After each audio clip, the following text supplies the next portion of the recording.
විසාකා මහෝපාසිකාවගේ යාළුවෝ 500ක් හිටියා නට්ටෙට බොන. ඔන්න උත්සව දවසක් ආවා. අර කෙල්ල 500ම හොඳට බොන්න ලැහැත් වෙලා හිටියේ. එතකොටම විසාකා කිව්වා අපි අපි බුදුරජාණන් වහන්සේ බලන්න යන් කියලා. විසාකා බ්‍රහ්මචාරී පුංචි කාලේ ඉඳලා ඔන්න මේ උපාසිකාවෝ හිමීට බෝතල් හංගගත්තා. ඊට පස්සේ ඒ අය පූර්වාරාමේ සවැත් නුවර ගිහිල්ලා හිමීට දැන් අර ධර්ම දේශනාවට භාග්‍යවතුන් වහන්සේ වඩිනකල් හිමීට ඔය අයින් වලට තැන් වලට ගිහිල්ලා හිමීට සප්පායම් වුණා. ඇවිල්ලා ඉඳගත්තා. ලෞතුරා තථාගත සම්මා සම්බුදුරජාණන් වහන්සේ ධර්ම දේශනාවට වැඩියා. වැඩම කළාට පස්සේ බුදුරජාණන් වහන්සේ ධර්මයේ දේශනා කරන්න පටන් ගත්තා.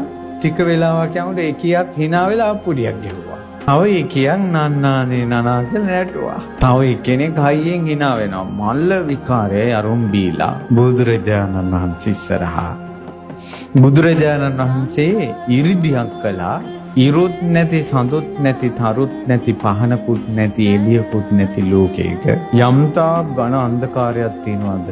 එවැනි දෙඩි අඳුරක් මැව්වා. ඒ අඳුර කොච්චරද කියනවා නම් සුරා හිඳුණා ලේවලවත් සුරා නැහැ. එච්චරම වෙරි හිඳුණා බයට. ඒ වෙරි හිඳිච්ච ගම බුදුරජාණන් වහන්සේ ගාථාවක් පදාලා කෝනුහාසෝ කිමානන්දු නිච්ඡං පජ්ජලිතේ සති අන්ධකාරේන ඕනද්දා පදීපන්න ගවිස්සත. මොන හිනාද මොන සතුටක්ද මේ ජාති ජරා මරණ ශෝක පරිදේවයන්ගෙන් නිතර ගිනිගෙන ඉන්න උඹලට අන්ධකාරයේ ඉන්න උඹලා පහනක් හොයන්නේ නැද්ද කියලා ඇහුවා. ඒ ධර්ම දේශනාව අහනකොටම ඒ 500ම සෝතාපන්න ඵලයටපත් වුණා. හිතේ අඳුරක් නැති වුණා. බුදුරජාණන් වහන්සේගේ 이르දියෙන් කරපු අඳුරක් නැති කළා. සෝතාපන්න ඵලයටපත් වුණා.